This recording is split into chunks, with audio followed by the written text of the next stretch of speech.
Good evening. I call to order this regular meeting of the Gladstone City Council for Tuesday, May 13th, 2025. It's 6:33 p.m. We're starting a little late because we had an executive session earlier.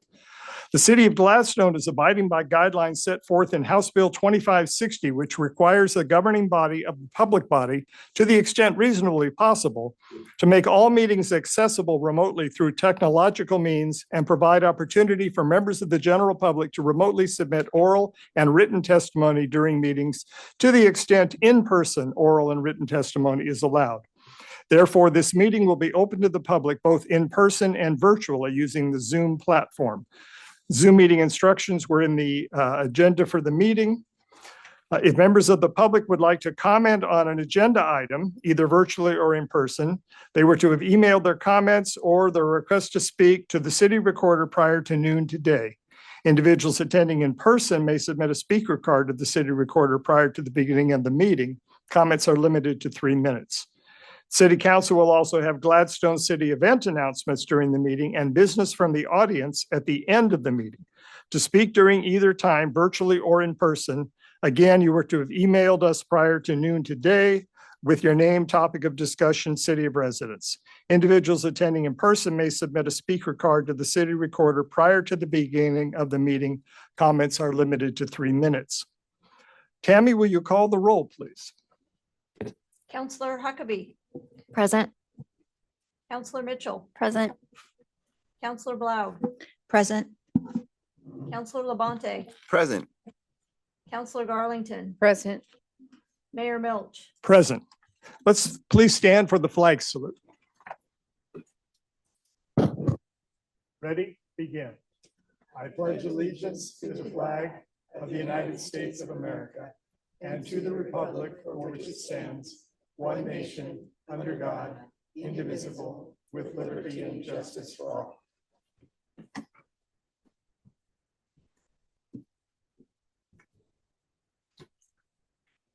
We will get to our agenda shortly, but first we have a proclamation. I didn't get that. Could you try again? Sorry, Siri.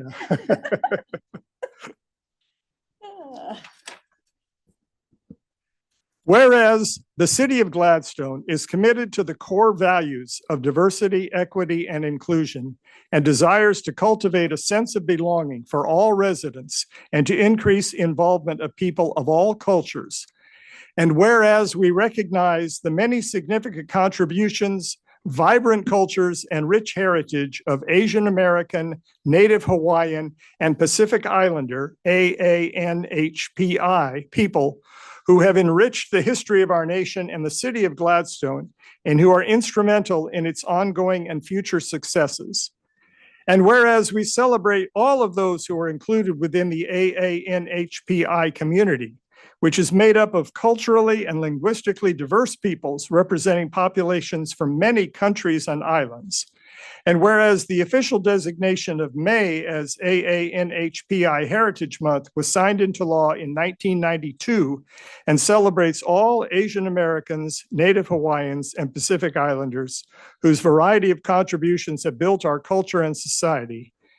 And whereas the theme for this year's observance is a legacy of leadership and resilience, and honors the hard work of AANHPI leaders who established a foundation for future generations to thrive and adapt to change and adversity. And whereas we acknowledge, appreciate, and continue to seek the contributions and leadership of the many Asian Americans, Native Hawaiians, and Pacific Islanders who have played a significant role in our local history and the community fabric of the city of Gladstone.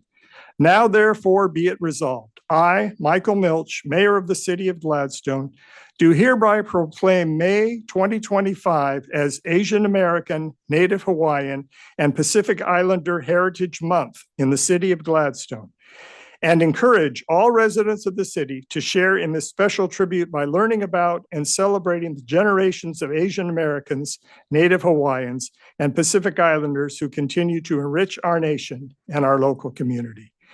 In witness hereof, I have hereunto set my hand this 13th day of May, 2025. Michael Milch, Mayor of Gladstone. And I wanted to let people know that if you are interested in understanding a little bit more about the heritage of this important community, the city of Lake Oswego will be hosting an event at Millennial Plaza Park, their annual Asian American, Native Hawaiian, and Pacific Islander Heritage Month celebration, May 18th, this coming Sunday, with food, art, and live performance. The afternoon event will feature a keynote by Connie Harrell, cultural showcases including lion dance, taekwondo, Polynesian dance, and booths from local vendors and community organizations.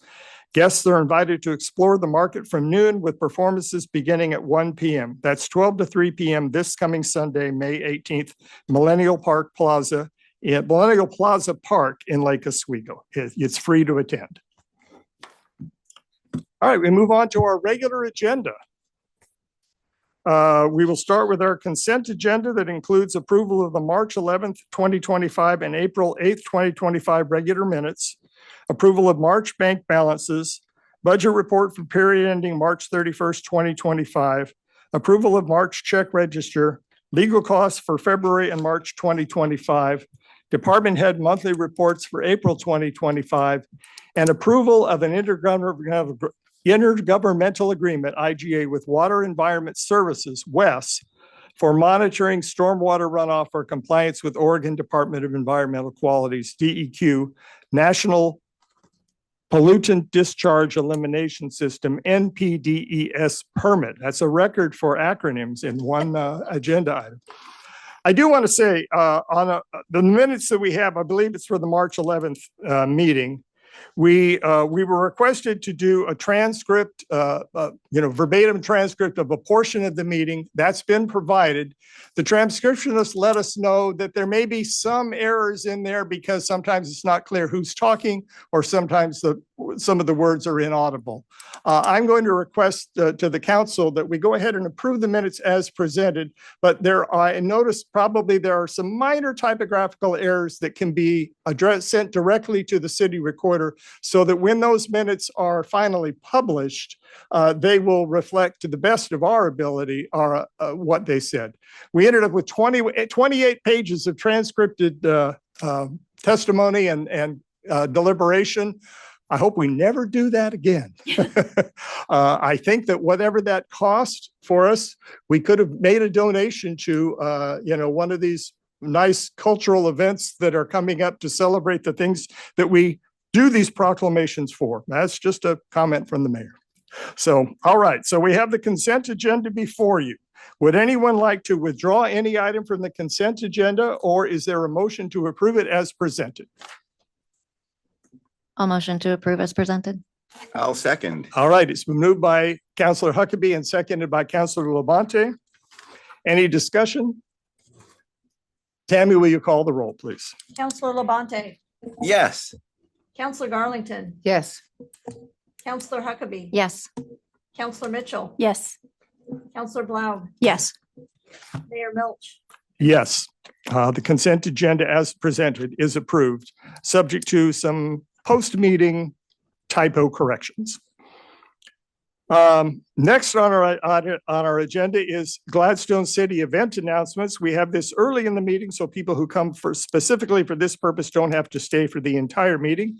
And I see that our staff member, Gladstone Community Center Manager Michelle Prusso, has an announcement to make, and she is here at the staff table. Michelle, go ahead. Hi, guys. Thank you for having me. I just wanted to do a little update about the Music on the Greens, show you guys some flyers that we'll be posting around town starting this week, early next week, with the different dates of the Music on the Greens. We have chose our final bands, and we do have social media pages and events created if you guys want to check those out to go into it a little bit further. But I did want to update you. June 13th is the Supernatural Beavers, and they are covering Tom Petty, Neil Young, Grateful Dead, and the Gladstone Oak Lodge Rotary Club will be offering food and drinks at not only the June 13th, but the July 11th one as well. And July 11th is the Douglas Firs.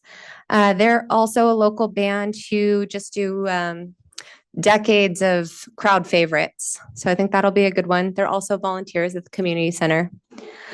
August 8th, we're having the Bonton Rulers. They are a New Orleans groove band. They do Cajun, blues, soul, and New Orleans classics. And that's the same night that we're going to have the Cousins Maine Lobster Truck. So I don't know if you guys have heard of them, but they are famous for their warm lobster rolls and also their lobster tacos. And if you're familiar with them, they also bring their own crowd when they show up at different events. So people come just to eat their food. So that's the August 8th, which I feel like is really fitting for the New Orleans themed groove night. And then our last one is going to be September 12th. And that's going to be the Radio Riots. This is a really high energy rock band. They do AC/DC, Led Zeppelin, and we're still seeking a food truck vendor for that night. So, and I believe that Rotary will be doing movies after each of our performances. So, and this year we went ahead and decided to do one band per night instead of two, with 2-hour sets. So we think that'll be a much smoother transition for everybody.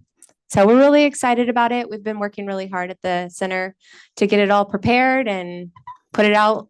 So we hope everyone in the community enjoys it. Thank you. Speaking as a baby boomer, I'm especially happy because I recognized all the names of those bands that you mentioned they'll be covering. So, I'll be able to sing along, and I hope the younger crowds will too.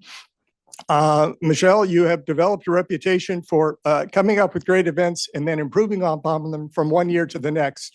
And this is another example of that. So we're very grateful to you for putting this effort in and for working closely with the Rotary. And let me invite them. Bob, did you have any announcement about something tonight? I'll let you come up if you do. I know I've been remiss the last couple of months. You know the routine. Push the button so everyone will hear you.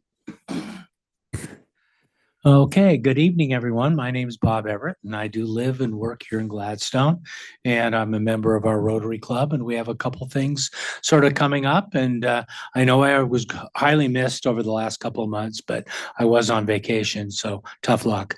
And no, thank you. Sorry, I don't mean to be so indiscreet, but anyway, I want to really I appreciate Michelle, and I want to thank her for doing all of her work for that summer program, because that's a lot of fun. Those things are a lot of fun. I look forward to the lobster rolls. So this Friday we're having bingo. We're partnering with the Gladstone girls softball team. So hopefully we should have a pretty good turnout, and hopefully we can get a lot of people there to help support them in all their events over the coming months. We're going to have there's going to be the art festival. That's on June the 7th. Am I correct, Bryce? Yeah. Yeah, June the 7th. And I think that was a lot of fun last year. It actually turned out amazingly well. I mean, not amazingly, I shouldn't say that, but it turned out there was a lot of fun, a lot of events, a lot of things went on, and I think it'll be even larger this year. I'm pretty sure. We are going to be partnering again with Michelle in June and July for a movie in the park. We do not have any movies yet, but we will be naming them shortly. And then also, of course, we'll be holding the festival, which we'll talk about in a little bit also then too in August. Anyway, so we have a full summer of things that are going on. We would love to partner with Michelle both in August and September, but to help feed and also have a movie then. But of course, the festival is the week before. So we feel a little bit worn out after the festival. Thank you so much. Any questions or anything else? So, no. Quick question. When is the volunteer link going to be up and active for the community festival? We'll talk about that. We'll talk about that. Great, For sounds the great. festival. Yeah, okay. All righty. All right. Thank you. Anything Bob. else? Thanks so much. Yeah, Stick appreciate it. around for the next item Yep, because in yep. case we have questions on that. You bet. Thank So- you very much, and I do appreciate everyone. Thank you. We move now to our regular agenda, which begins with a discussion of the community festival agreement with the city of Gladstone and Oak Lodge, or with the Gladstone Oak Lodge Rotary and the city. Then we'll have an ordinance 1539 designating the Gladstone Town Center, ordinance 1540 amending the Gladstone Municipal Code to remove water and sewer charge fees and incorporate those costs by reference to the master fee schedule. And we'll deal with our status on the vacant position on the city council. So item 8, let's go ahead with staff on that one. Thank you, Mayor. Good evening, City Council. And as a prelude into this, yes, now we're going to talk about the annual Gladstone Community Festival Agreement. The two gentlemen sitting before you put a lot of work into making this happen every year for Gladstone. The city just prepares the IGA and we offer staff support during the festival. So you'll note in the staff report that this year's dates are August 1st through the 3rd. We have a copy of the agreement in there that pretty much lays out what the city's responsibilities are in regards to getting Max Patterson Park ready, and also our police involved with the parade and extra security areas. So we do put the in-kind services that the city contributes to that in here. This is the 9th year that the city and Gladstone Rotary have entered into this agreement. I'm going to let Bob and Bryce give you a little bit more information about the festivities. Hello, everyone. What information do we give that we don't already know? It is once again the community festival time. We're going to have our vendors. We're working on getting sponsors. We definitely need volunteers for the bouncy house and make that all happen. Gosh, we've said it so many times. I don't know what to say anymore. After 9 years, we pretty much know it. We You're all not know what's springing going any on. big surprises on us this Are year. we ready for the big announcement? We can. Yeah. So Bob and I are retiring at the end of this year from our positions on the festival. And so we as Rotary do not have anybody currently who is stepping up to be a new chairperson and vendor coordinator. They are very difficult tasks at the end of the day for volunteers to be doing, and it takes throughout the year. I don't want to lie about that. People should know that it is a lot of work. We thoroughly enjoyed the work and it's been fun over the years and definitely worth it. No regrets, but it's time for us to move on. And since we as Rotary don't have anybody stepping up immediately, we're making the announcement public to everybody that, hey, come and find us. We're at Rotary, to go and talk about becoming the new us. We'd love to sit up here in the hot seat. It's a very fun position to be in. Don't blame them. What else, Bob? And also, we will certainly facilitate anybody who comes forward, help them out in whatever way, basically show them what we do, how we proceed. Bryce has a lot of contacts. I have a lot of things of knowledge then too. We just felt at this time, part of me hates doing it. I've been doing it for 12 years. Hates leaving. I've been doing it for 12 years. And I will, I'll miss it. Of course, I will volunteer. I will be a part of that no matter what in the years ahead. But I just, I felt that it was time that I sort of moved on from that. But that being said, if we have anybody, and again, we've got some time. Rotary itself, right now, we don't have anybody. Who knows? We might, but more than anything, we want to reach out to the citizens of Gladstone.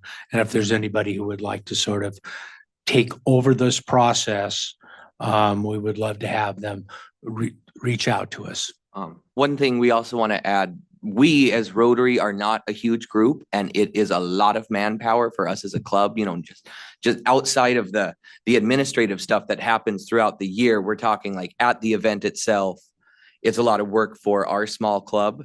And so one thing that we've floated around at our club is that we think a beneficial solution would be if the city would like to take over the event itself. Currently, the event is owned by Rotary. But Rotary would love to continue to run the beer garden, and we have all the equipment for movies in the park. And what else do? We know how to run bingo games for sure and make some burger and beers. Certainly something that we can talk about in the future. Yeah. And but for so far this year, it will go on. And we're planning on moving forward, and then we can certainly talk about things in the future. And if any of you want to come and talk to us, it's a great conversation to be had on the phone. My phone number's on the application, his is too, and so are our emails. So please feel free to reach out to us if you have questions or ideas of how we can move forward with this and continue a really great tradition. This is 131 years of it going. So it would be disappointing to see that lost, but we need somebody to come along who has some real enthusiasm for the event. And we're welcoming them now. We thank you for giving us that heads up. We'll address the agenda item, but that's good to have that information before us now. We'll pay close attention. Councilor Labonte, I think you had a question. Well, I guess it's off the agenda here. I was just wondering, at what point after the event are you planning for the next one, or is it even prior to? No, not prior to. I don't know. I usually talk to people in around. If you're really good at your job, you make the reservations before the new year and you lock in the previous year's prices for your rentals. But you certainly have to have everything at least reserved by now. So you can really realistically get going in April. All right. Well, and that's late. That's late. Like vendors, it's nice to go at the beginning of the year. Yeah. Send out the forms so that because they start planning their things. But again, those are all logistics that can be sort of discussed. Well, we're grateful to your availability and guidance on that as we move forward with that decision for next year. Are there any questions related to the agreement as presented? And does anyone have a motion to approve this? Councilor Garlington has a question. So will we be seeing a separate paperwork for the car show? The car show is not part of the community Yeah. festival. Okay. It's not part. Yeah. Thank you. Yeah. Yeah. That's why we don't put it in anymore. So. And Vanessa, you had the question about the vendor list. Volunteer list. A volunteer, I'm sorry, volunteer list, I'm sorry. That link should be live on the website. It's the gold volunteer button. Yeah. All right. Would anyone like to make a motion? Councilor Blaug. I make a motion that we authorize the city administrator to sign the Gladstone Community Festival Agreement and approve the special event and noise variance applications with the Gladstone Oak Grove Rotary Club for the dates August 1st through 3rd of 2025. I'll second. All right. It's been moved by Councilor Blaug and seconded by Councilor Labonte. Any additional discussion? Tammy, will you call the roll, please? Councilor Garlington, Yes. Councilor Labonte, Yes. Councilor Blaug, Yes. Councilor Mitchell, Yes. Councilor Huckabee, Yes. Mayor Milch. Yes. So the administrator, you have your authorization. That was agenda item number 9. So we move on to agenda item number 10. Bob, right? And I just want to thank all the council members for all the years that I've worked there. And again, I'll do this again, that's for sure. But the city has been nothing but exceedingly cooperative with me, helping me out all along the way for all 12 years. It has been a true treat and pleasure to work with the city. And so that's an endorsement for anybody else, because you guys make that job easy. Thank you so much. I have a quick follow-up question for you both. Sure. People watching at home or community members, if they're interested in taking up the mantle, so to speak, just go online and contact you both Ye- that way? Contact either myself or Bryce. Yeah. Mhm. And we can we'll move forward with that then too. GladstoneCommunityFestival.com or GladstoneOakLodgeRotary.org. Yeah, and maybe they want to be a little bit of a part of it this year to sort of get the hang of it then too. That would really help us out. Thank you. Thank you. Okay, thanks. All right, thank you both. Thank you.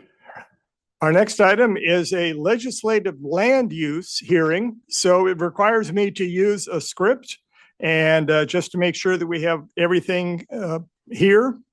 So this is for the public hearing on Gladstone Ordinance 1539 in the planning file TXT-25-02. So that hearing is called to order. The proposed amendments would amend the municipal code and the comprehensive plan for the city of Gladstone to establish the boundaries of a Gladstone town center. The order of business we will follow in conducting this hearing will be a presentation of staff report after I go through more of this script. The entry of correspondence in the record, public testimony, additional staff comments, questions from the commission, from the city council, excuse me. Then we'll close the hearing, no further testimony from the audience, and we will have a discussion at the city council level and make a decision. Regarding testimony, any interested person may present testimony concerning the proposed amendments. The public hearing is your opportunity to comment on the proposal before the city makes a decision. We want to hear what you have to say, and we want you to give us your point of view. Help us to understand why you have drawn your conclusion and how it relates to the proposal. Public testimony for this hearing will be called for in 3 groups: testimony in favor of the proposal, testimony opposed to the proposal, and neutral testimony. If you wish to speak, you should have filled out one of the testimony forms and submitted it to the city recorder. I will recognize those persons wishing to speak, and any questions should be addressed through me. When you testify, please state your name and address for the record, as this hearing will be taped.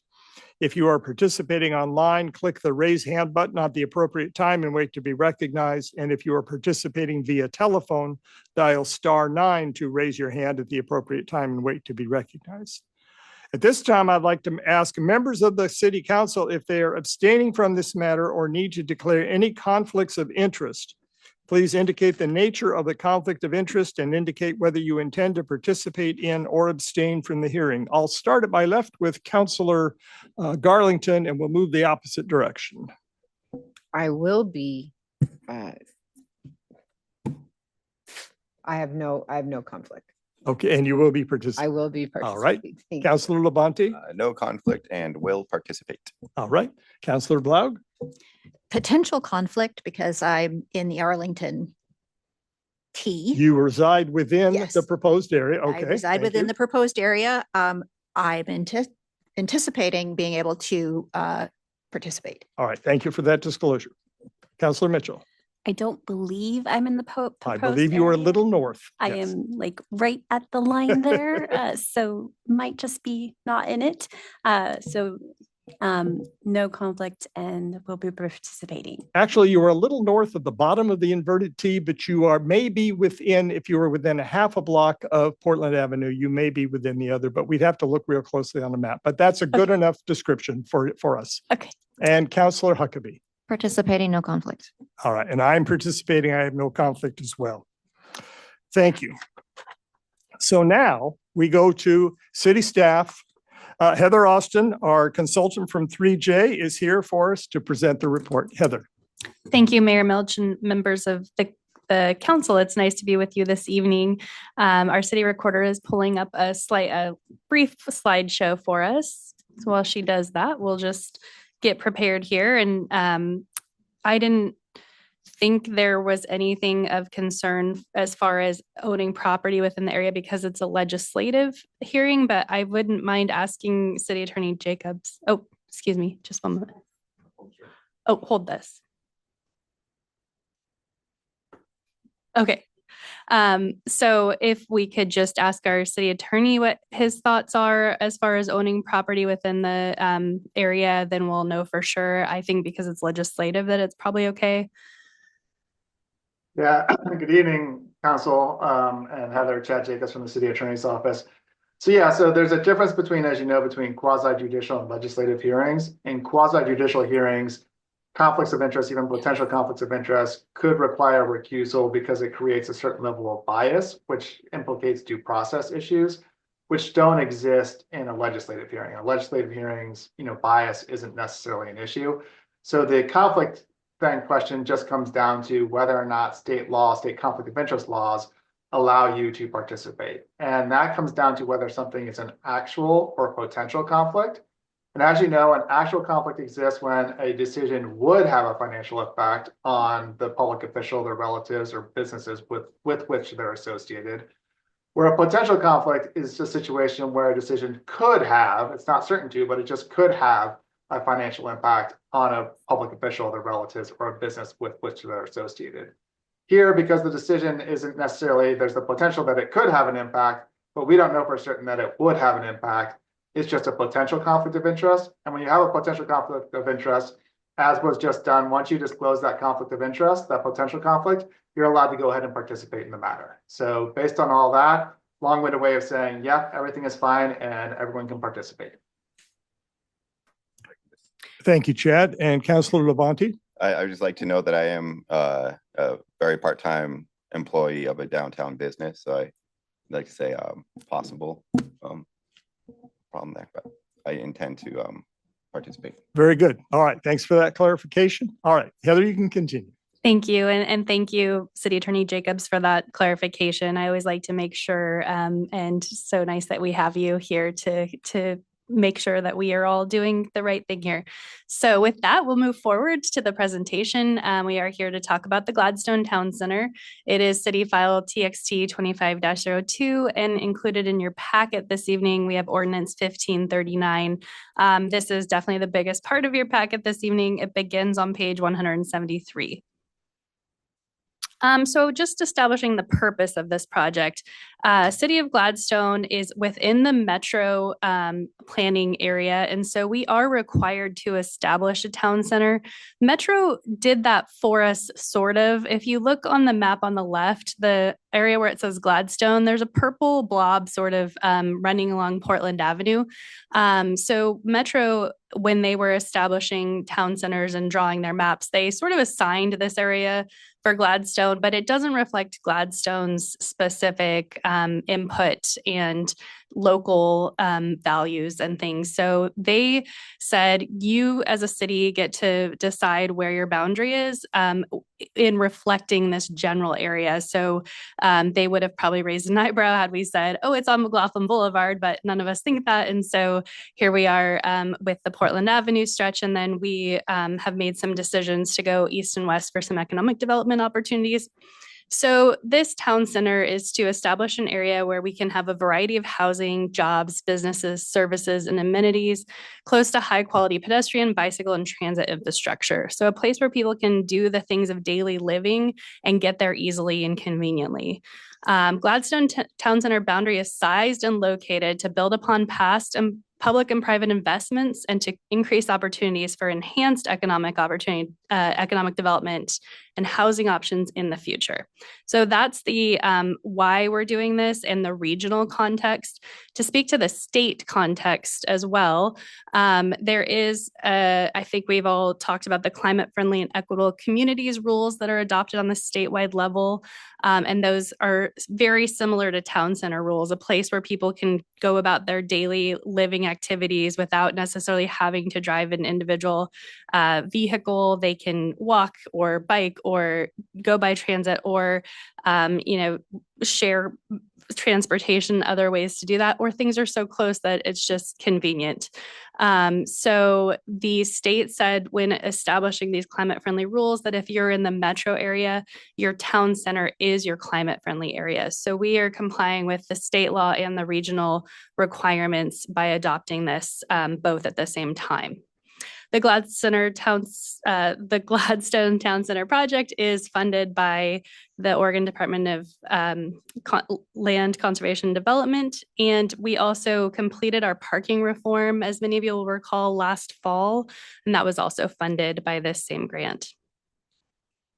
So a lot goes into what you have before you in your packet, and we tried to provide all of the background materials so that if anyone was interested how we got to where we are. So this process was to draft the initial boundaries, review them, analyze them, revise, check and see which is the preferred boundary for the city, and then to adopt the boundary and the implementation measures. So to get there, we took several steps. Started with what we just talked about. We had some state and regional rules that applied to us, as well as some grant funding. The city itself has done some planning work to this end. So 2017, the Downtown Revitalization Plan and the 2023 Downtown Core Overlay District both worked toward establishing this type of area where people can go about their daily chores and living to do so conveniently. We held a stakeholder advisory committee that was comprised of 9 members, some of which were in this room a few minutes ago and still are. We held 3 meetings with that group to get feedback on the boundary and look at all the materials that were prepared in that effort. There were 2 Joint Planning Commission City Council work sessions, which most of you were a part of, as well as 1 public meeting with an online survey last summer. And then in the packet as well is the market analysis and displacement risk analysis that we had performed by Echo Northwest, and those fed into our decisions on where the boundary was located.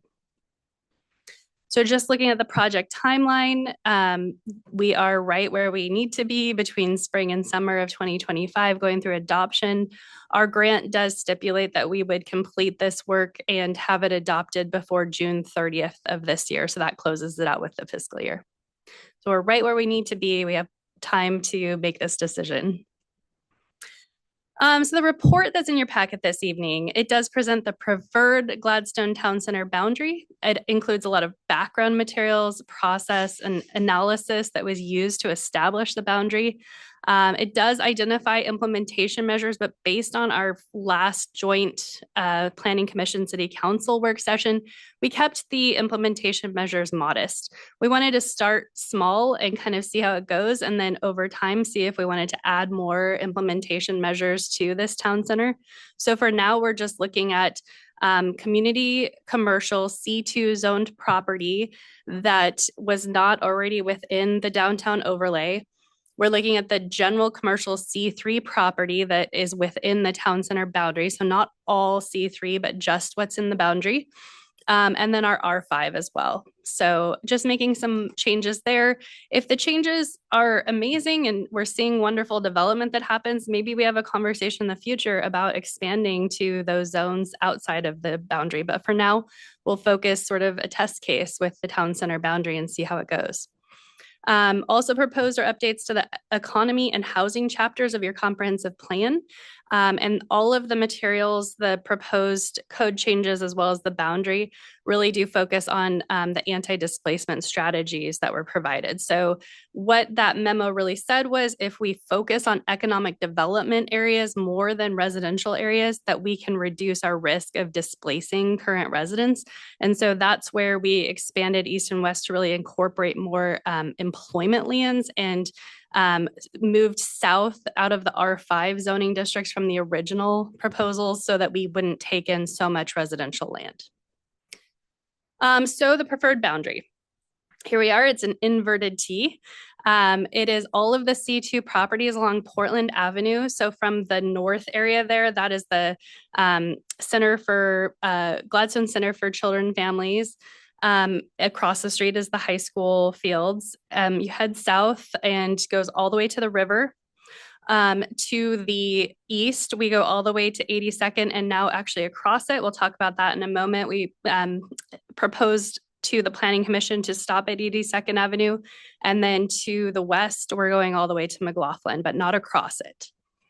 So the Planning Commission looked at this and said there are so many opportunities. And in the original market analysis memo, we talked about opportunities along 82nd along the east side of that. So they did recommend expanding just a little bit to include those extra areas in case there's any opportunity for redevelopment along those parcels. So we looked at that from a staff side. to just make sure that it didn't have any impact on our anti-displacement measures. And because it's all residential with that little bit of public open space land, we didn't find that there would be any negative impacts to adding this area into the boundaries. We do support this recommendation from the Planning Commission. With your report this evening, the Planning Commission's recommendation includes findings that show compliance with the Oregon statewide planning goals, the Gladstone Municipal Code, Metro's functional plan. All of this was submitted to DLCD and Metro, as well as published in a newspaper of general circulation, as is required by our code.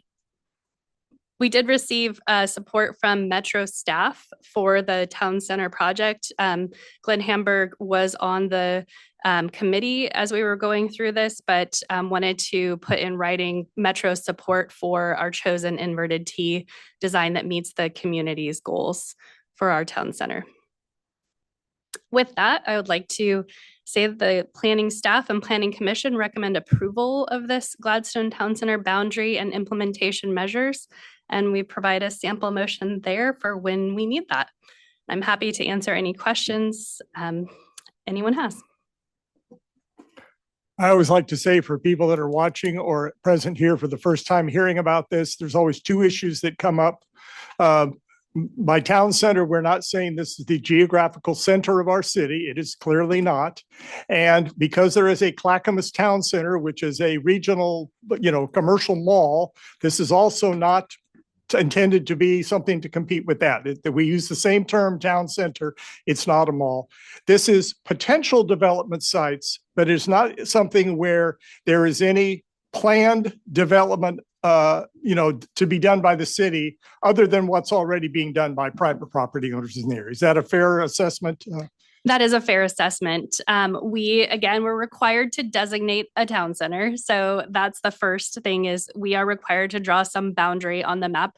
But the potential benefits to the city are that a lot of times when you're looking at state or metro grants, especially like economic development or concept planning or things like that, a lot of times they do want to see that it's in an area that the city is already considering for future growth and redevelopment potential. And so establishing this area as the town center gives you further leverage when looking at more opportunities for what can be done, whether they're on the private side, which is what we anticipate most of this being, or if there are any city or regional projects that come through here.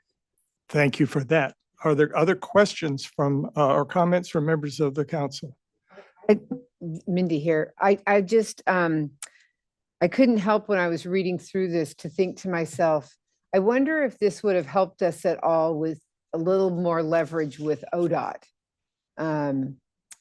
So going forward, that's kind of always now going to be in the back of my mind as they talk about tolling us and us talking about keeping that traffic off of Arlington and that sort of thing. So just in the back of my mind, I think will be one of those little card carrying things there. You may recall that during some of the transportation hearings, when I was testifying, I did mention that this was the region where some of the diversion from the freeway tends to go through.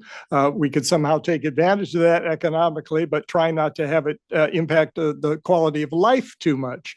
But yes, that's a very good observation. And it also, transportation decisions are not always based on mobility, how it is to get from point A to point B, but a lot of it has to do with more accessibility. How close are all the possible destinations you want to where you start?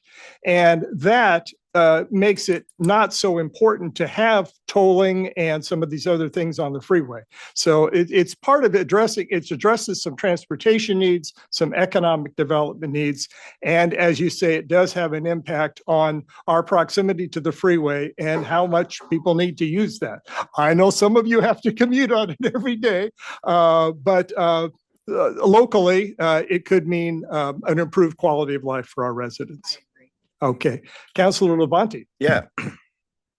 I've been in this process, I think, since the beginning, as a planning commissioner 4 years ago. And prior to that, with traffic safety, talking about some of these issues. I've always had my reservations with the plan. I've always been vocal about those and have always been, outvoted, which is fine. I appreciate that. But I do think that my concerns are real and heartfelt, and some of which is in some of the wording. Whereas I think that this has a very shiny, it's like a new toy. It's very shiny, as I've said before. In fact, it even uses the word vibrant, which of course we want a vibrant community. We want enthusiasm and energy, which is good. But some of the wording is weird because also when you look in the color scheme that's supposed to be there, it's neutral tones and earth tones. So, I mean, in that regard, not vibrant, but okay, fine. I believe that we can obtain a vibrant and enthusiastic downtown area. I think that we are with those who are there. I think that's something we can do without this town center. I don't think that we rely on this for our success as a city. What I do understand is that, and being part of the community group discussing some of these proposed areas, the tea that we see here, in my understanding, wasn't a strong consensus with that particular group. Now, some history, that group, many of them participated in the downtown revitalization plans of 2017 leading up to that. And the conversations, the attention to detail that went into that particular plan, and the effort and the hours that these citizens put into trying to make this work well.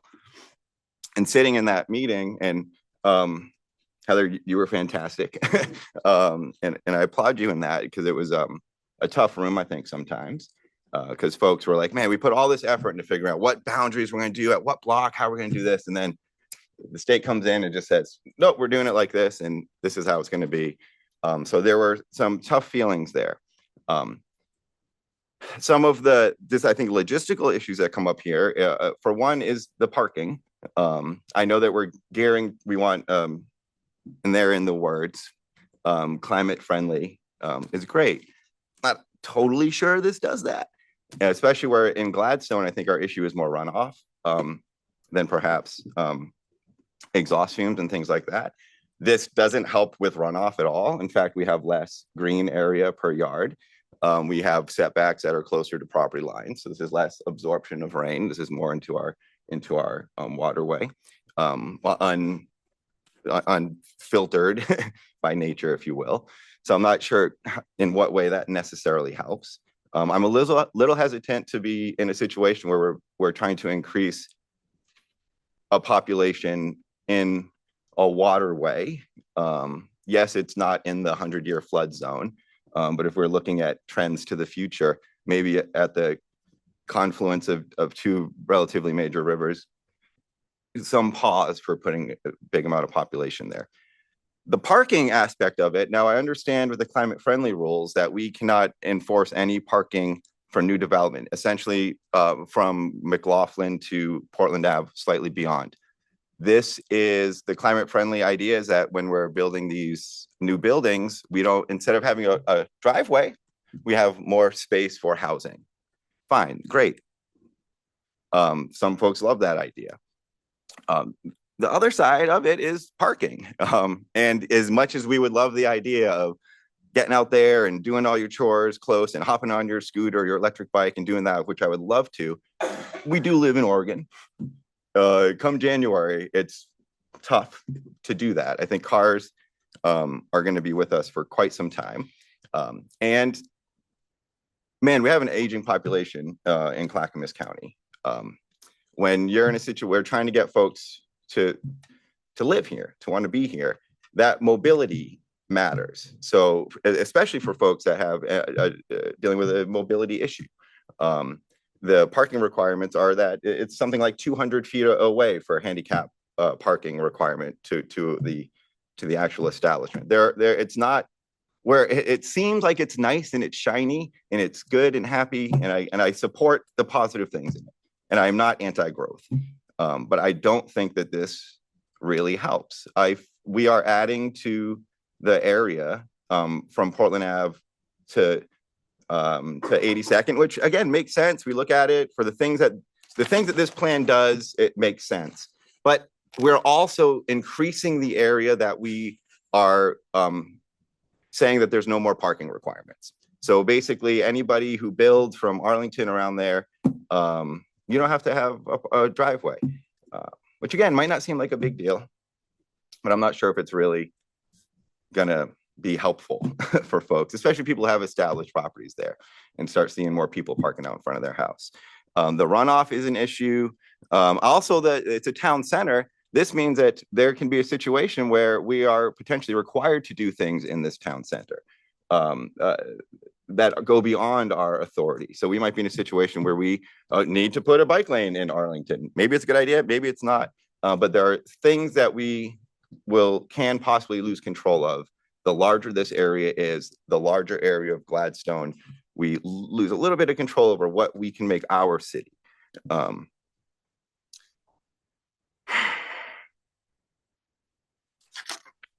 Thank you. Thank you, Councilor Labonte. Any other councilors have comments, questions? All right. I think we have a suggested motion. Do you want to bring that screen back up again?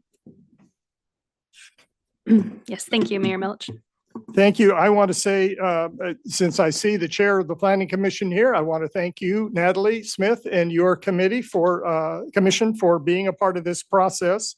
I was happy that, based on what we started with, there was some real creativity in that joint meeting that we had, that this idea emerged that none of us would have thought would have come up as we started. And I appreciate the suggestion of the commission most recently to add a little bit to what was originally there before. I think we all want to take Councilor Labonte's concerns into consideration in implementing this, in making sure that just because we don't require parking doesn't mean that the market cannot decide that it is really good to have a lot of parking on anything that is developed.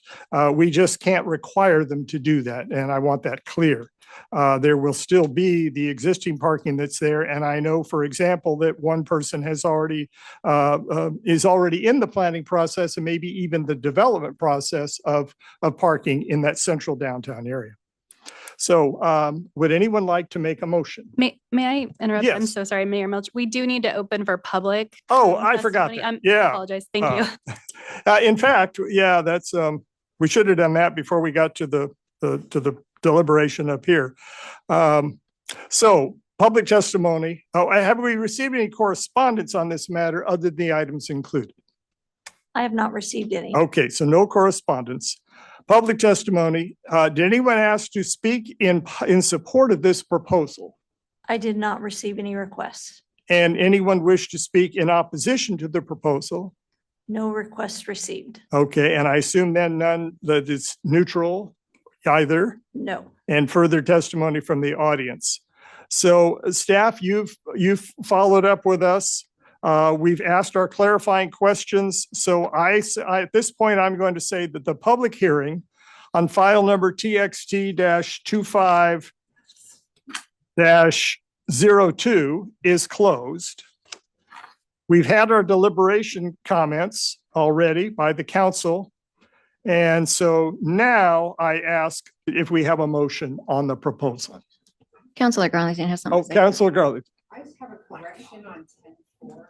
Okay, on Sorry, page 10-4, you 10 say there's, oh, yes, I apologize about that. Counselor members, I wasn't sure. Yeah, this is the, Thank this you. is the devil of cut and paste, I'm Oh, guessing. okay. You may recognize some names from Cornelius if you've had some interactions with some counselors there. I actually have not worked with anyone in Cornelius, but Annie Mate, who worked on this project, also did the Cornelius Town Center project and gave me this template. And I said, I don't even know these people. And she said, oh, I know what happened. So my fault ultimately, but yes, I apologize. They have been removed and submitted to the city in a clean copy. I didn't add any counselors to your dais up there. There's no space. And just really quickly too, I know I'd like to talk to Councilor Labonte more in the future, but I did have the opportunity to sit in on a meeting last week on the Portland Avenue improvements based on the downtown revitalization plans that is moving forward. And probably the biggest thing we're talking about is stormwater. So we are working on all of that in addition. So that's going on. It's just not visible yet because it's in the way planning stages. But You recall we did adopt and enlarge our urban renewal district to, and that a lot of the funding we anticipate for that will be for those underground infrastructure improvements that nobody sees, but as you pointed out clearly, make a big difference to the quality of life and the environmental quality of that community. So thank you for reminding us of the importance of that. And thank you, Heather, for staying on top of that issue.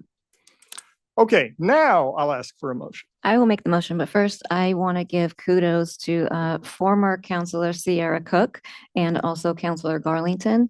When we had the joint meeting, the inverted T was kind of your guys' brainchild, and I love it. So kudos to you guys. Thank you for that. Okay, I move to approve ordinance 1539, adopting the Gladstone Town Center and supporting municipal code and comprehensive plan amendments, city file TXT-25-02. I second. All right, it's been moved by Councilor Huckabee and seconded by Councilor Mitchell. Any further discussion? All right, Tammy, will you call the roll, please? Counselor Blau, Yes. Counselor Mitchell, Yes. Counselor Huckabee, Yes. Counselor Garlington, Yes. Counselor Levante, No. Mayor Milch. Yes, the motion passes 5-1, but it is not unanimous, so we will need to hold this over for another vote at our June meeting. Is that correct? I don't believe you need to vote again. I believe it becomes effective in 30 days. But Effective in 30 days. But I'll Okay. also look to our city attorney. Okay, that. Chad, can you explain that to us? We've usually had, unanimous and that adopts it. So on the occasion when it isn't, what do we do? Yeah, so because this is an ordinance under the charter, unless it's unanimous, it requires 2 readings. So Mayor, you're correct. We'll bring it back for a second reading in June and then it'll take effect thereafter. All right, and the deadline for adoption was June 30th. So the June, having it in June, assume it passes at that time, that will still meet the deadline. Mayor, if I may, please. Yes. Can we take another vote? Yeah, let's see, someone who voted for it, would you like to move for a reconsideration? I move for a reconsideration. I'll second. All right, there's been moved and seconded that we reconsider our vote. Tammy, will you call the roll, please? Oh, this would be that we would just take another vote on this to see if anyone has changed their mind. Okay, Tammy? Counselor Huckabee, Yes. Counselor Mitchell, Yes. Counselor Blau, Yes. Counselor Levante, Abstain? Counselor Garlington, Yes. Mayor Milch. Yes, so by a vote of 5-0 with 1 abstention, we're reconsidering the previous vote. Chad, just to help us, if the vote on this is 5-0 with 1 abstention, what effect would that be? You're gonna have to give me a minute. I have to look at the charter and look at the exact language of that. Give me 1 quick second. I'm sorry. All right. I appreciate your effort.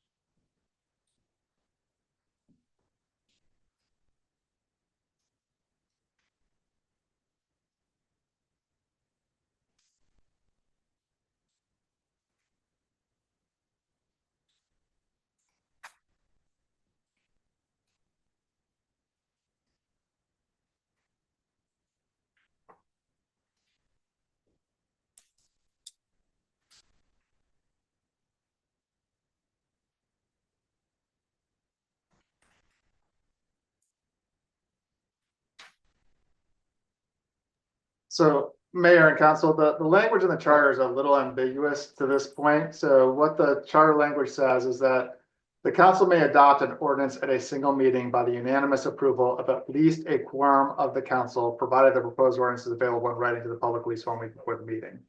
So the key language is there is that there has to be at least a quorum, obviously, and there has to be a unanimous vote. And so the question becomes, how do we interpret the term unanimous vote when you have an abstention? To be honest with you, that's not an issue, believe it or not, that I've ever had to consider in my 25 plus years of doing this.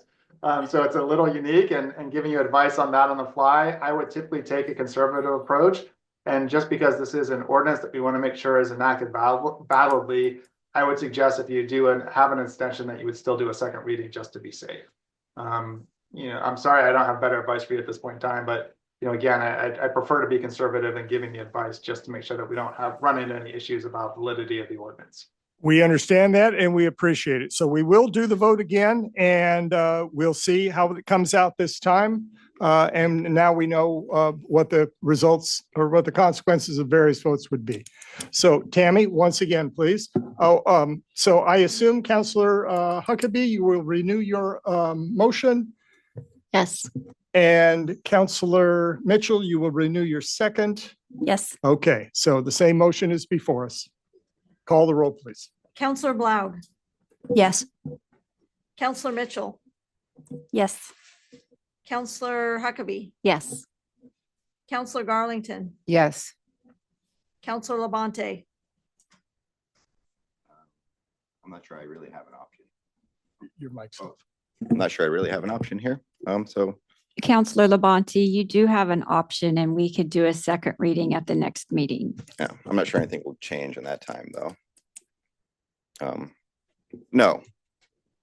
All right, and I again vote yes. And so the motion carries 5-1, and we will have a second reading in June. So, all right, we learned something about procedure. Thank you, Heather. Thank you. We'll see you in June, or maybe not. You presented the report. I'll see you soon. Okay. All right, we have another ordinance, number 1540. This is not an ordinance making a change to the comprehensive plan, so it does not require the same legislative land use hearing script that we used before. Administrator Betts, can you present ordinance 1540 to us? I'd be happy to, Mayor. And yes, it is another ordinance. So think twice before you abstain from voting on this one too. So typically the city has what's called a master fee schedule, and that is placed for the public so they know what we charge for certain services in all of the departments citywide. Well, in looking at Title 13 of the Gladstone Municipal Code, we also had charges and sewer connection fees in the municipal code. And really what we're trying to do is get them out of our code and into the master fee schedule. And in order to do that, we have the city attorney's office review this municipal code and recommend language to remove the actual fees from the installation charges. And during that process, we also realized that we needed to make our language gender neutral. So in your packet, you have new language in red, you have strike-throughs in black, and just high level, that's really what we're trying to do. We won't put these in the master fee schedule until we come back to you at the July meeting. We do it twice a year. We update our fees in July and December. But the main intent tonight is to amend the ordinance to remove the specific fees out of Title 13 of the Gladstone Municipal Code. If there's anything else I need to cover, City Attorney Jacobs can provide some input with that. So the fees that are in the code now may be a little outdated or not really reflective of the true cost, or they've had to have been put in there and then amended if they were ever changed. That's a little cumbersome process. So is that the reason we're doing this? It is. And I can give you a specific example, is that one of these charges, the city will go out and do an installation for a private developer. Our costs are so low that they always want to use the city to do it versus hiring a private contractor. But because it's been in the municipal code and we haven't updated the fees to do that, it's really become an issue for public works staff to recover the costs it takes to go out and do that work. That's what really brought this to our attention. And so when we were looking at it, we said the best way is to remove all of these charges so that we can keep it updated in the master fee schedule. And the second half of that is the master fee schedule is easier to update twice a year than amending a code would be. That's correct. Okay. All right. That gives us the rationale. Is there any question from counselors? Yes, Counselor Garlington. Okay, so my apologies for not bringing this to your attention earlier. The questions I have out, it's just right now where I'm at. So on page 11.4, the service where it says refusal, do we need to say where this can be found? These are my notes from, sorry if I'm not as clear by the statements. Do we need to call out on this item number 1 where this can be found? The rules and regulations. It says Tad scowling a little bit. 13.04.040 of the municipal code. When you say where it's to be found, where is what to be found? I read that wrong. Okay, that wasn't, I'm sorry. My apologies. So in the same paragraph, it jumps from number 1 to number 6. Is there something there that we're missing? No. Oh, there's 3 dots that show that probably 2 through 5 weren't changed. Okay. Just asking. And then on page 11.5, 060, does the city ever initiate the readings, and would that need to be noted in any way?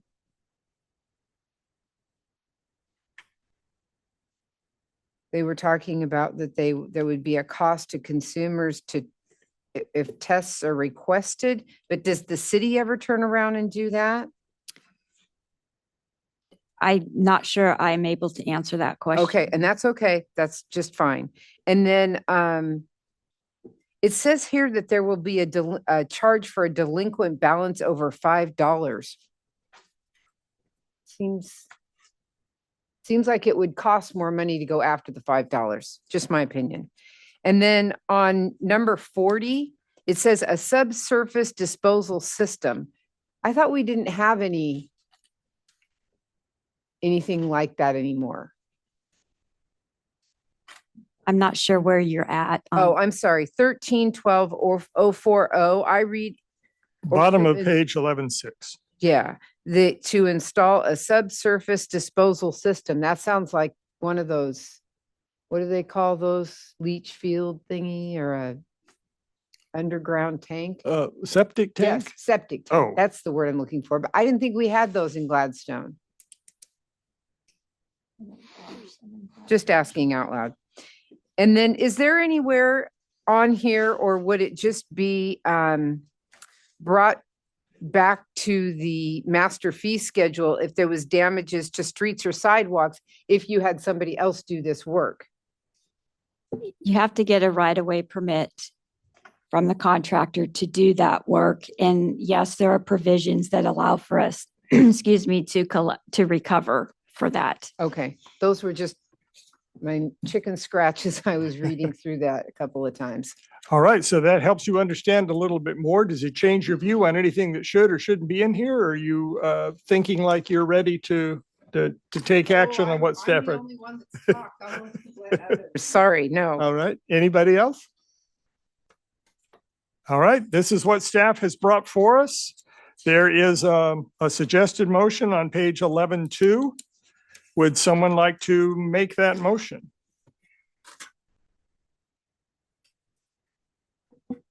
I make a motion to approve ordinance 1540, an ordinance amending Title 13 of the Gladstone Municipal Code, removing water installation charges, sewer connection charges, and additional charges and fees to the master fee schedule, including as amended by the resolution of the city council, and to make housekeeping amendments to clean up the municipal code language. All right, Counselor Mitchell has made the motion. Is there a second? I'll second. Counselor Labonte has seconded the motion. Any further discussion? I just want to say, because there's some of it missing for me here, and I didn't think to go back and look online. and we're okaying a document that I haven't seen all of, I would have to say All right, that I'm so not sure that we should. when you say something missing, your concern is that we're not showing every section of every or every paragraph of every section that's referenced. In some cases, we have 3 dots to show that the sections in between are not changed. Do we know that? Yes, they're not in there because there's no proposed changes. Okay. All right, it's been moved and seconded. Tammy, will you call the roll, please? Counselor Mitchell, Yes. Counselor Huckabee, Yes. Counselor Garlington, Yes. Counselor Levante, Yes. Counselor Blau, Yes. Mayor Milch. Yes, the ordinance is, the vote passes 6-0. The ordinance is adopted. Thank you. Moving on to item number 12. Declaration of the city councillor position number 5 vacant and consideration of appointment of a qualified applicant to the position. Staff, do you want to introduce this and then I'll make some comments about the process? Yeah, I'd be happy to. Thank you. So as you all recall, Counselor Luke Roberts resigned from his position in April. And the Gladstone Municipal Code sets out the process for filling the vacancy. So I think the first thing that the council should do tonight before you start talking about the second thing is officially declaring the vacancy on the council. All right, would someone like to make a motion to declare council position 5 vacant? So moved. Seconded. All right, it's been moved by Councillor Huckabee, was that correct? And seconded by Councillor Blaug. So Tammy, will you call the roll, please? Counselor Levante, I'm sorry, yes. Declare the vacancy. Counselor Garlington, Yes. Counselor Blau, Yes. Counselor Mitchell, Yes. Counselor Huckabee, Yes. Mayor Milch. Yes, so officially the position is vacant. And now we have to figure out how to fill it. So we have some procedure that we have put in place in our code. Yes, so Gladstone Municipal Code, Chapter 4.03 lays out what the process is for an appointment by the council. In filling a vacancy, the council may make such inquiries and hold interviews as it considers necessary to make the appointment. The appointment must be made at a regular or special council meeting. The council will use the following procedures in the appointment process: a public notice to appropriate neighborhood organizations, civic groups, a newspaper of general circulation, and other recognized groups, which the city did do, and a deadline for submitting applications at least 2 weeks after such notice. Appointment from those applicants nominated and seconded for consideration by members of the council. The recorder will announce the results of each ballot and will record each councilor's vote. An applicant who receives a majority of the votes by the current council members will be appointed to the vacant position. If no applicant receives a majority vote on the first ballot, the council will continue to vote on the 2 applicants who receive the most votes until an applicant receives a majority of the councilors voting. So the city did advertise for the vacancies. We received 4 of the applications. And now, since the city council has declared the positions vacant, you could choose to appoint someone tonight by a majority vote, or you can have a conversation of doing something else through this process. All right. Well, we've had a recent history of having a number of council positions vacant and a need for appointments. And during the process of doing that, we've had some helpful feedback from people who either had applied or were appointed or were considering being appointed.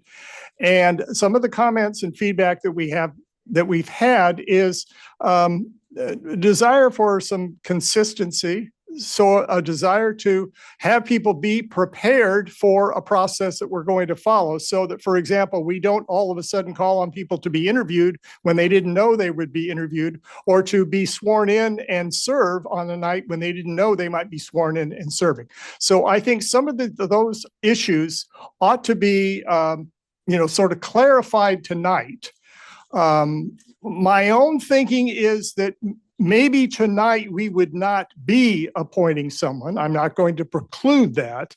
But in order to address some of those other concerns, it might be important to consider process a little more than conclude the process. That's my own opinion, and I welcome other comments about it. Councillor Garlington, you have your light on. Oh, Yeah. Yes. And I just wanted to also add that the one thing that we did declare tonight is that even if you did appoint someone, that they would not be required to be sworn in tonight and come up to the dais, that we would do that at the next regular meeting. okay, Councillor Levante. No, I guess my question is, and I know that's been out in the public for the vacancy, but where we just officially declared it vacant, does that 2-week period, I guess I'm a little confused as to that 2-week period begins upon the councilor's resignation to the city, or the 2-week period start when it is declared vacant? It's the deadline for the applications. That's where the 2 weeks comes in after the notice. So city attorney had talked to us back in April when Councilor Roberts gave us that, and we talked about it and said that we were going to declare it at the next regular meeting, which is this one here. So we have announced the vacancy, gave a 2-week period for people to apply for that vacancy, and the application process, according to that schedule, is now complete, and we have our 4 applicants. I appreciate that, but that doesn't quite square in my mind, though, that we would declare it vacant. But in my mind, the 2 weeks would begin now for Mayor? more applicants. And Yes. Mayor, Councilor Levante, Chad? if I could just clarify. So under the code, what the code requires is that there's a deadline for submitting applications at least 2 weeks after the notice of the vacancy is provided. So once that notice has come out is where the 2 weeks comes in. It doesn't, the code language doesn't reflect on when the council declares the vacancy. It's just when you all provided notice to the public of it. So the idea is to give at least 2 weeks for people to apply. Thank you. The one part of it, the charter that we didn't look at on the next page, has to do with the number of months remaining in the term, and that has a little bit of impact on whether that person completes the remainder of the term or whether it has to run for election in the next November election. And I believe that since there are more than 17 months remaining in former Councilor Roberts' term, the person appointed would serve until the end of this calendar year, but in order to serve the full remainder of the term would need to run for office, or anyone else who wanted to could run for office in November.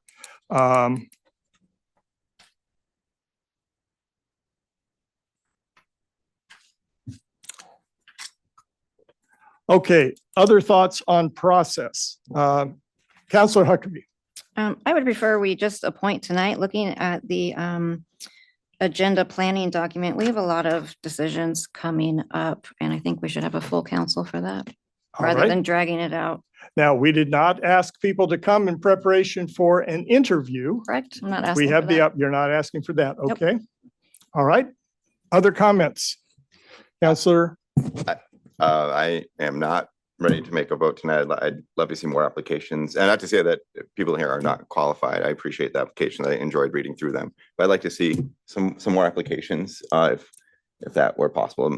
And I am not ready to make a vote tonight on a candidate. Thank you. So you're saying you want to extend the application period? Yes, thank you. All right. I would be opposed to that. I think we have plenty of good candidates. We followed our procedure. I think we have plenty that we can discuss. Now, yeah, I'd like to see us make an appointment tonight. All right. We have 2 saying ready for an appointment tonight, 1 saying extend the application process.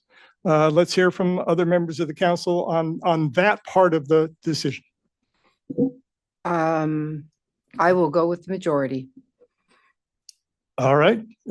I'm ready to vote tonight. You're ready to vote tonight. Okay, I'm hearing a majority of what I've heard so far say they're ready to make a decision tonight, and I will go along with that group. So we will not extend. We have our 4 applicants. Their names are here. I don't believe that all 4 are present. Therefore, I don't think it would be appropriate to require any kind of an interview or even any, and it would not be fair to allow those that are present to speak when the others do not have that opportunity. Is there agreement on that? I agree. Okay, all right. All right, then what we've done in the past, when we have candidates who have who have submitted their applications, then the process has been to entertain a motion to appoint one individual or to nominate an individual. And we don't have to nominate just one, we can nominate more than one. And then it can come down to a vote of those who are nominated. So would anyone like to nominate a candidate who has applied for this position? I'd like to make a motion to appoint. And you have to give me a name. Well, yeah, I was just letting you know that's what the point was of my motion. Oh, no, I don't think I think understood. I understood that Okay, there was a desire to make an appointment tonight. So now I'm entertaining a nomination for who that appointment would be. Okay, different terminology. I am making a motion to appoint Christiane Oetken Corbett All right, to the city council. all right. That motion is made. That nomination is made. Are there other nominations? I just like to comment, I have not had, and I'm not sure if other board members have had discussions with those who have applied, although I have not had outside conversations with any of the appointees. So I just want to make that clear as far as trying to be, open to the candidate. That I'm not sure if other conversations are happening behind the scenes about to whom should be voted in tonight, but I am not a part of any of those conversations. Thank you. All right, I will say that, and I was going to clarify this at the very beginning, which is why I had us talking about process. Just so the public is aware, under Oregon meeting laws, we don't get together as a council in between and say, I think this is how we ought to do it. So none of us have had a conversation about the merits of any of these candidates. None of us have talked about the procedure that we would follow. That's why I opened up with a very open offer of how the process should go. So all of us have had the opportunity to read the applications and make a decision based on what is in the written application. But I have not spoken to any of the candidates directly since they have applied. Have any of the rest of you done that? I spoke with Joshua Smith on Saturday at the community center. Okay, So all right, there are good. So now I think we have pretty much full disclosure of where we are in terms of prior contacts. And so we have a nomination on the floor for Christiane Oetken Corbett. Are there any other nominations? I just want to clarify, do we need an actual no on the record? Because I was shaking my head, but did I need to do an actual no A no on what? on the question you just posed? Oh, of whether there were other nominations? No, if we had any contact. Oh, no, I was seeing shakes of heads. Yeah, that was fine. I think if it was a yes, you would have said something as Councilor Garlington did. So that was helpful. All right. So I hear no other nominations. So Actually, I would like to nominate Alexander. I'm going to hopefully say this right. Morales. okay, we have another nomination, Alexander Morales. I would like to nominate Joshua Smith for the seat. And I will give my reasoning as he is coming up through another board, and I appreciate time served. All right. So we have 3 of the 4 candidates have been nominated. Tammy, are you able to prepare a ballot for us to act on those nominations? So each person on the council, when you're called upon, a vote for one of the 3 nominees. We will not be voting. I don't think Jacob Hansen was not nominated. We appreciate his applying. And we will take votes on this. So by roll call. Counselor Garlington, Smith,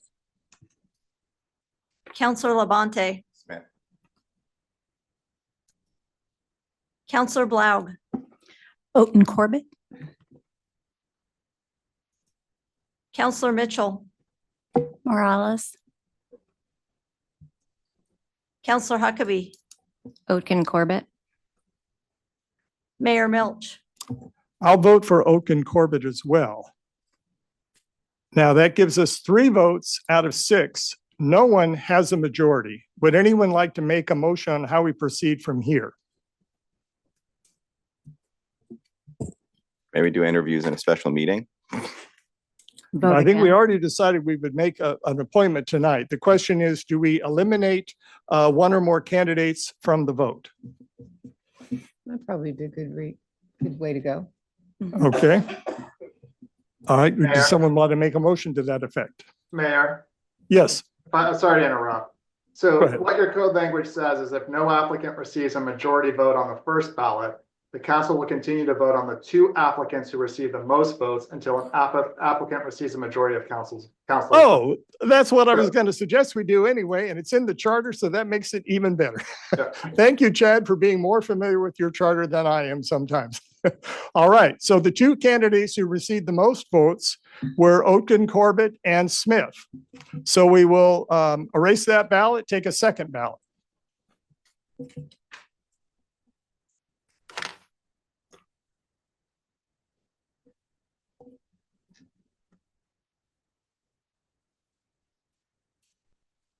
So now we can vote for either one of those 2 candidates. Counselor Garlington, Smith, Counselor Labonte, Smith. Counselor Blaug. Oaken Corbett. I'm sorry. Oaten Corbett. Thank you. Counselor Mitchell, Oaken Corbett. Counselor Huckabee, Oatkin Corbett. Mayor Milch. I will vote for Oaken Corbett, who has received 4 votes and is appointed. And I will confess to a little bit of selfishness. I am grateful for Joshua Smith's service on our budget committee. We have a meeting coming up next week. I look forward to having him serve with us in that capacity. And I am grateful for the interest that you have shown in this position, even though you weren't selected tonight. I hope you will continue to engage in the city in the way you already have and the way you indicated a strong interest. Christy, I congratulate you. I'm glad you were here with us tonight. We look forward to swearing you in at our next regular meeting.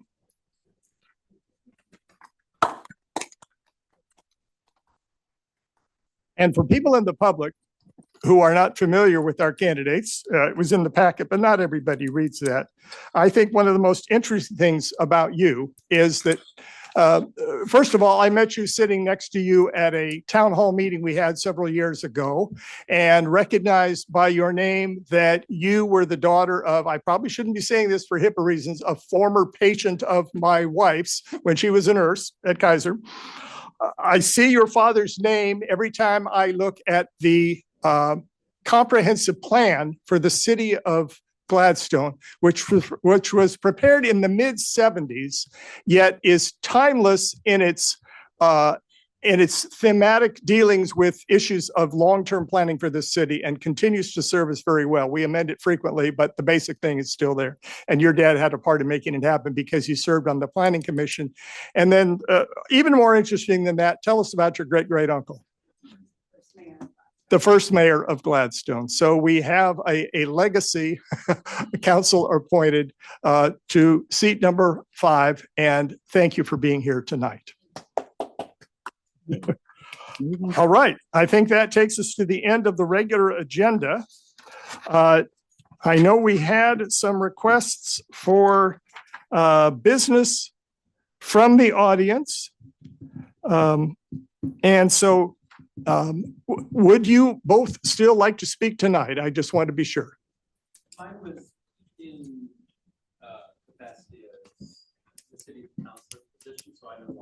All right, all right. I just wanted to check on that. And we do have one request. Nicole Quackenbush.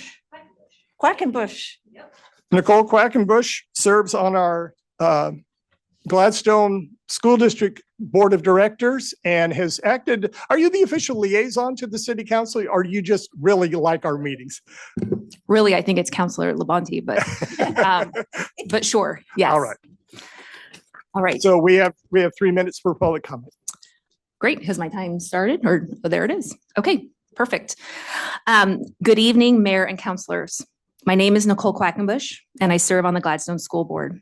I'm here tonight as a community member, parent, and proud supporter of Measure 3624.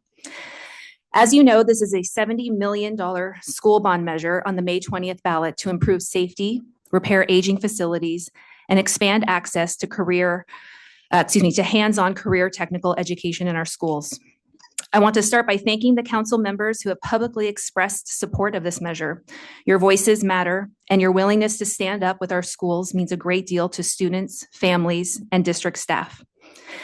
As we enter the final week of the election, I want to speak directly to voters who may still be undecided.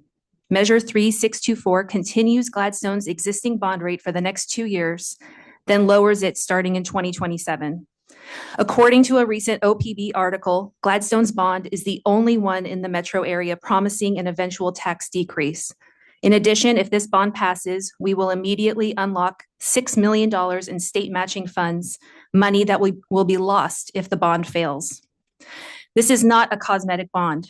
Measure 3624 is about critical repairs that will keep our kids warm, safe, and dry.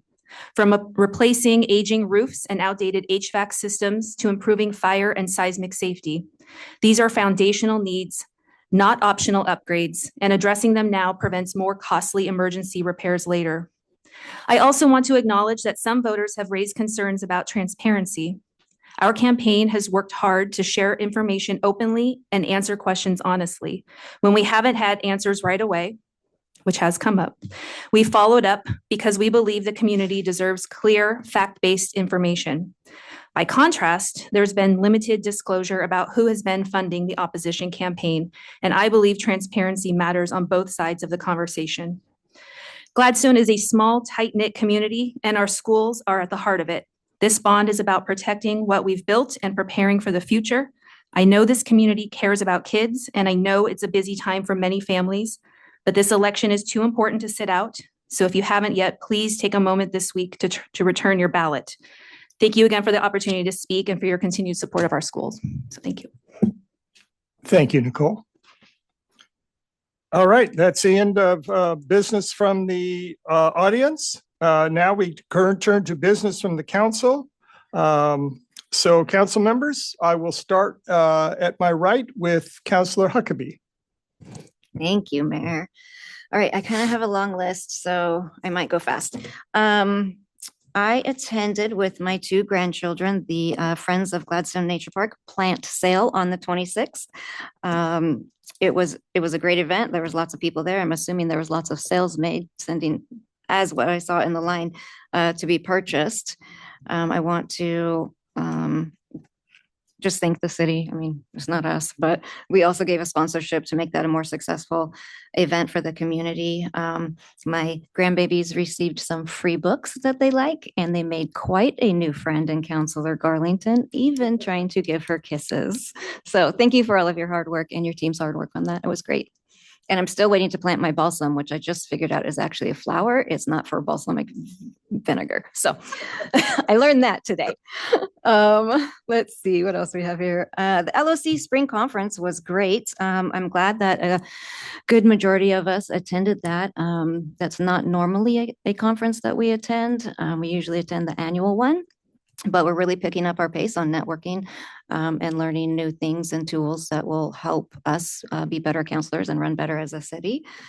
Let's see. There were so many good things about it. The Coast Guard tour we got to do was, it was a fun experience. We got to see all the helicopters. We got to see all of their equipment they use. We learned how fast they can get into those dive suits, which is amazing. I think that should be an Olympic sport. And again, we got to network with other people there and meet some of the Coast Guard members as well. Let's see. Oh, I have to admit, my most favorite part of the spring conference was the keynote speaker. His name is Lou Raja, and his focus of his speech and really connecting with all of the elected officials in the room was around belonging, and what it means and what it looks like when your community and your residents feel like they belong, and how that benefits everybody. It was even at times kind of a tearjerker, but he was incredibly engaging also. So loved him. Let's see. All right. A little bit before this meeting tonight, I learned that I will have the opportunity to join the League of Oregon Cities DEIA committee at the beginning of June. So I am looking forward to working with other like-minded leaders as we make recommendations to the LLC board on how to achieve DEIA goals. This Thursday, I believe 3 or 4 of us will be touring the facilities of A Safe Place, that's the name, which is an organization that assists survivors of domestic violence and human trafficking. Looking forward to that. And then next Thursday, I think many of us actually will be a networking event with the city of West Lynn, and we will be taking a tour of the Willamette Falls Locks, which I'm very excited to do also. That's it. Thank you, Councilor Huckabee. Councilor Mitchell. I would like to mention that May is Mental Health Awareness Month. I'd also like to thank the community center for hosting what seemed like a very successful and well-attended market this last weekend. This part will be a little repetition, but I also attended League of Oregon Cities and would like to thank North Bend for hosting the event. There's quite a few of us there. We attended learning sessions. I enjoyed learning about the Coast Guard and all they do. And I also particularly want to note the keynote speaker, Lou Raja, and how he was very inspirational and motivating in his speech as well. Thank you. Councilor Blau. Well, let's see. I also went to the plant sale and bought way too many plants and had a really great time. So when it comes around next year, if you haven't attended, you should definitely do that. Also went to the spring conference, League of Oregon Cities, and enjoyed it thoroughly. It was really nice to get that ability to network and also to attend really interesting informational sessions. I want to remind everybody that May 20th, I believe, is coming up, and to vote and to please support Gladstone schools. Thank you. Councilor Labonte. Okay, just to our proclamation today, which was great and interesting, partly researching my surname here in Oregon, and though my branch went east, there's a branch that came west and served with the Hudson Bay Company. And what in researching that, which I found interesting, was the contribution of exactly the group that we offered proclamation to this evening, and how multicultural that society was for 1790 and thereabout. So I thought that was really interesting and kind of ties into the proclamation. So thank you. Being a Labonte, we refer trappers, French Canadians. So and just further, the amount of times people went back and forth back then is crazy. We hear about the Oregon Trail, but prior to that, it's like dudes are just going back and forth all the time. Anyways, quick couple things on traffic safety. As a liaison to the Traffic Safety Board, we had a guest speaker, Rob Sadowski from Clackamas County Traffic Safety, to talk a little bit high level as to what Clackamas does and what they can offer the city. There's some conversations happening there. It was a good discussion. I'm over the moon about the group that we have with the Traffic Safety Board. Just have a bunch of engineers. I mean, it's high level. It's good. I've been on the boards for a long time. They've always been good and interesting. But this seems to be a pretty special group. We had volunteers at the drug take back event, which was great there also. Why did you point at me with that? He's pointed to the parking lot where it took place. Yeah. Like, help me with the word, Jackie. No, thank you. Yes, I was gonna do that for now. Anyway, so that was great. I had one more train on that traffic safety portion of it. Oh, bummer, lost that one. That's okay. Traffic safety, good stuff. They're doing some good things. Oh, to this point, and as a liaison, something I want to try to offer more to these groups, and I'd maybe recommend just as an idea for other liaisons, is a guest speaker is always kind of nice to have come in to talk about relevant items or just for education for the various boards. So that's something I'm going to try to do with the traffic safety board, and maybe get some interesting ideas to float around at higher levels.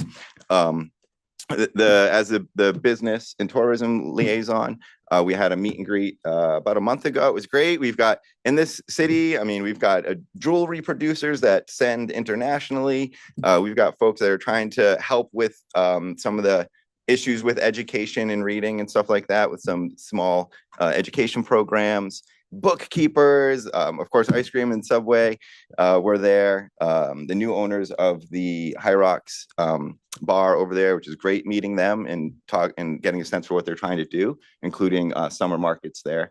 So I went there and had I'm kind of cheap, but I had a really good baked potato and maybe a beer. But otherwise, so that was cool. It's nice to see folks coming out and talking about their businesses. I do want to mention, I know it's my understanding that across the city, this bond issue can be contentious. It's my understanding. I don't participate in social media.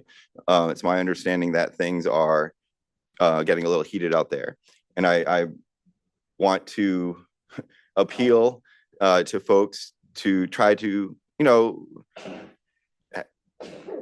I encourage respectful discourse with one another, even if it is online, even if we are heated or upset. And I'd really encourage folks to just kind of take that to heart. Whatever side of it that you're on, we're all concerned about our city, and have different ideas as to, the best way to go forward. So I just I hope that we can have a respectful discourse here on out. Thank you. Thank you. Councillor Garland. I always believe we can, but thank you for adding that. So I would just like to say one more time, thank you to Michelle for a great event this last weekend, and the staff at the community center and the city, who obviously it takes a large group of people to move something like that, but she did such a wonderful job.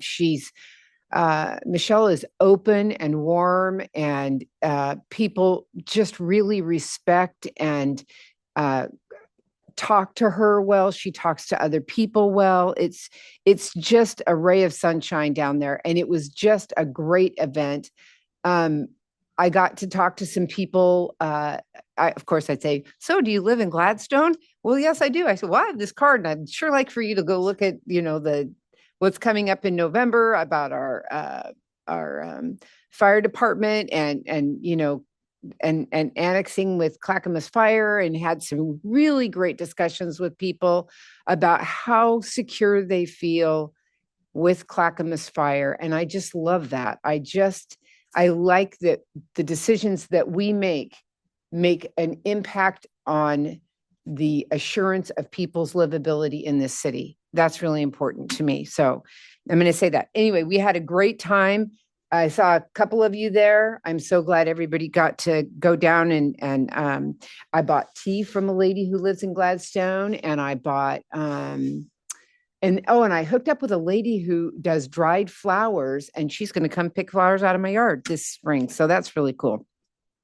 I too got to go to the LOC conference. It was kind of, you don't really know what people sign up for that are coming from our group. And us four that had gone, all of us ended up on the bus to the, down to the Coast Guard station. And it was a very warm drive, but it was just a lot of good fun. And the people in North Bend are so welcoming. I think we all pretty much felt like everywhere we went, and we got out quite a bit. Everywhere we went was Just really, it was just neat to see that part of town.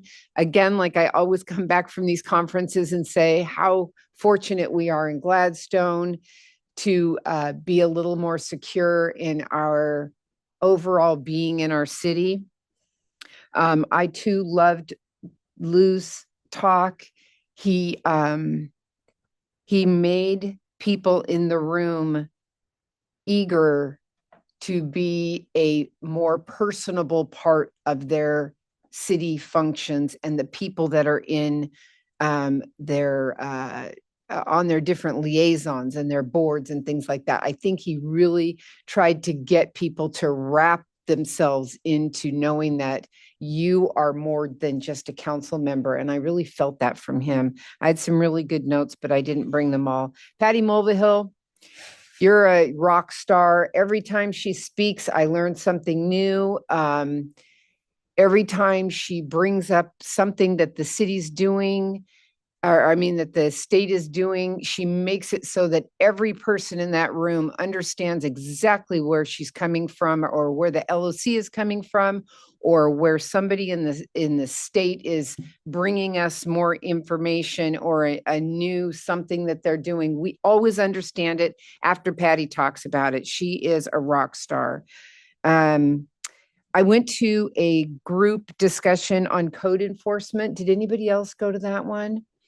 So one of the things that I heard a lot of people talk about a lot of the problems that they had, but I felt like the discussion lacked a lot of really good ideas to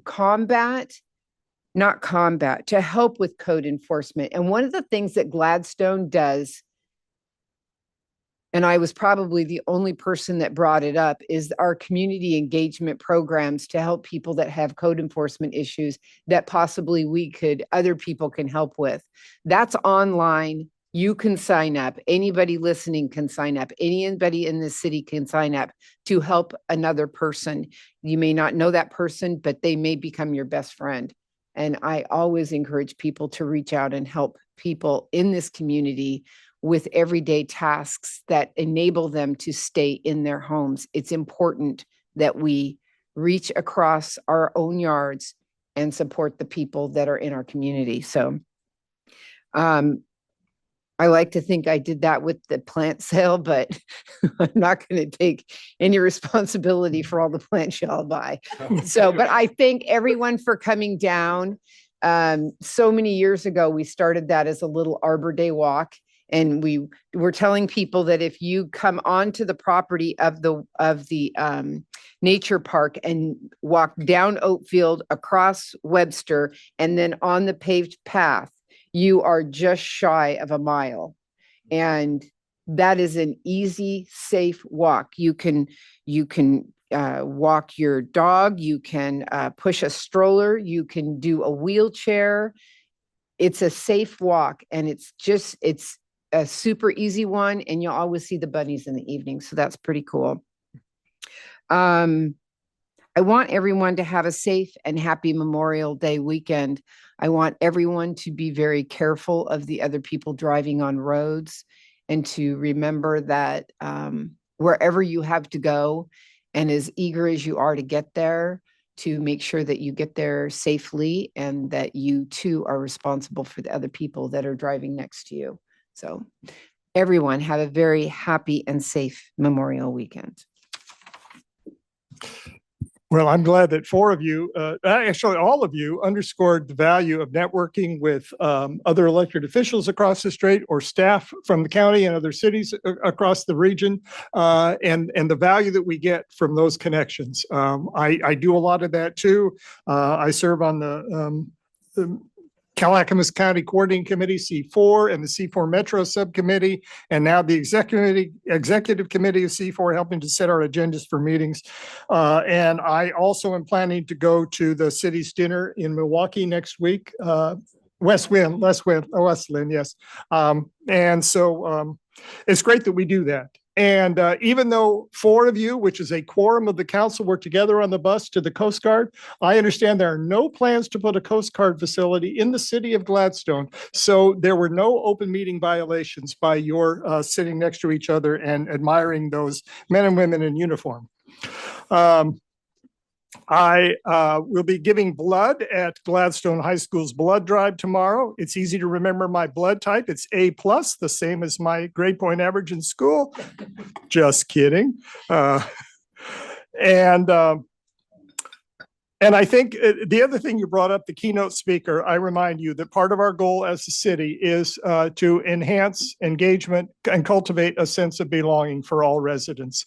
That's why we do some of the proclamations that we do that recognize different cultures and different segments of the community. We feel that's one way that to help make that happen. I am grateful that we got through a process of appointing a new city councilor. We will have 7 next time. And I remind you all that we have a budget committee meeting, very important meeting this coming Monday night, the 19th. And I hope that all of you will be able to participate in that as we move forward to put the values of the city to help implement them through the way we invest the funds of the city. Most of our city funds come from, or a good portion of our city funds, I'm not going to say most because I haven't looked closely enough, come from property taxes. Having a ballot measure, the first one since the George W. Bush administration for a city construction bond on the ballot has helped a lot of people get more educated on how property taxes work and what they're based on and how they go up and down and all that. I think despite some of the incivility of the conversation, as you alluded to, it is good for the city to have that conversation and become better informed about it because it affects much of what we do and it helps people know. And speaking of League of Cities, League of Cities, their official position is that the way we do property taxes to fund cities is really not good for cities. We have a nice 3% growth in assessed value that provides for the taxpayer this great level of predictability and steady, slow growth and all that. It works for the taxpayer because you don't all of a sudden get hit by a big, surprise jump in your taxes.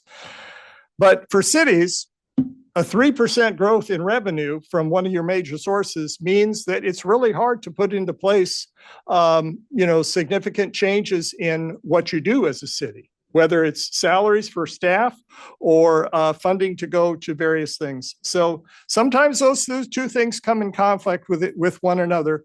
And the reason we get paid the big bucks is we try to make it all work together for the betterment of everyone. So I think that's all we have tonight. Yes, you may add one more thing, Councilor Grant. I just want to add one more small thing. So this is the 100th year of the League of Oregon Cities, and we are going to be in Portland in October. And I'm sure that the 8 of us will all manage to get there. As it's not that far, we could all just ride the bus, I hope that as a community, somehow we can come up with something that tells people who we are when we get there, whether it be a shirt, a sweatshirt, something. I'm not sure what that would be, but I think that it would be kind of cool to have us all do something interesting. And then I just want to say that the Women's Caucus is going to have a spectacular keynote speaker group. And once I get the 3rd and 4th person solidified, then I'll share that with everybody. But I certainly hope that everybody gets to Portland for this event. It'll be big, it'll be fun. And they are opening, let me add this really fast. They are opening the Friday conference up to high school students. So that are interested in government and elected official business. They are encouraging communities with student councils. But I think that it might be a thing that if we could reach out to the kids that were interested that maybe might be interested, that were interested in our student council that didn't quite come together just because of, we didn't have, the interest from a large enough group. But I think that it might behoove us to reach out to those kids and see if that might be something that we could figure out how to get 1 or 2 kids from Gladstone there. I think it would be really good for, given how close we are, I think it's important that we put that effort forward. All right. You remember that and keep reminding us as we get closer to that event. All right, I believe that's all we have for tonight. I want to thank Chad and Administrator Betts for coming and helping us, and other staff who assisted with our meeting tonight. We have our we don't have a work session this month because we do have the budget committee meeting. And hopefully we will try to get all the budget work done at one meeting, and we will see you all again here on June the 10th, when we will have a swearing in. And in fact, I don't know. Can we do a swearing in at the budget committee meeting? No. Oh, okay. You can swear at the budget committee meeting, but we can't do a swearing in. All right. Very good. All right. Is there a motion to adjourn? So moved. Second. It is moved by Councilor Labonte, seconded by Councilor Blau. Tammy, will you call the roll, please? Counselor Garlington, Yes. Counselor Labonte. Yes. Counselor Blau, Yes. Counselor Mitchell, Yes. Counselor Huckabee, Yes. Mayor Milch. Yes, we are adjourned in under 2 hours, 8:28 p.m. Thank you.